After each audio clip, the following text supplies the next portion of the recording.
Grabitje e dështuar, pronari italian qëllon me armë 3 skifterës shqiptar, njëri vdes pranë vilës.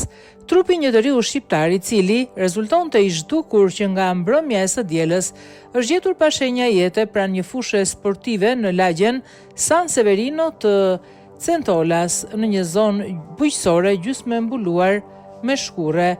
Viktima ishte përfshirë në një përpjekje të dyshuar për grabitje në zonën Foria në shtëpinë e 60 vjeçarit Aurelio Valiante, i cili qëlloi me armë autorët. Sipas hetimeve, 3 grabitësit shqiptar u përpoqën të hynin me forcë në 2 shtëpi të ndryshme në Foria të dielën në mbrëmje, ku në njërën prej tyre hasën në pronarin e banesës që ishte i armatosur dhe qëlloi mbi ta pas një përleshje të dhunshme.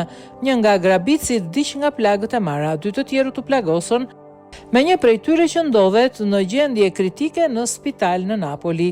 I riu që rezultonte i zhdukur u gjet sot i vdekur duke i dhënë një kthes të re hetimeve.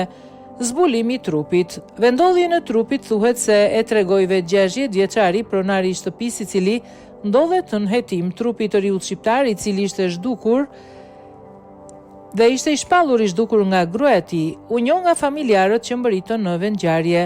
Gruaja e viktimës kishte deklaruar më herët për policinë dhe median se burri i saj, pasi ishte plagosur, ishte zvarritur nga vendi i ngjarjes dhe që prej asaj kohe nuk ishte më asnjë lajm për të.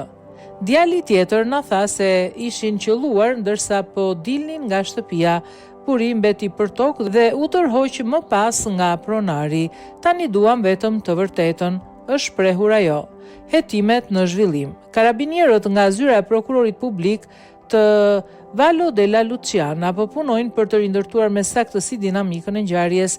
Zbulimi i trupit mund të jetë vendimtar për zbardhjen e plotë të kësaj ngjarje dramatike.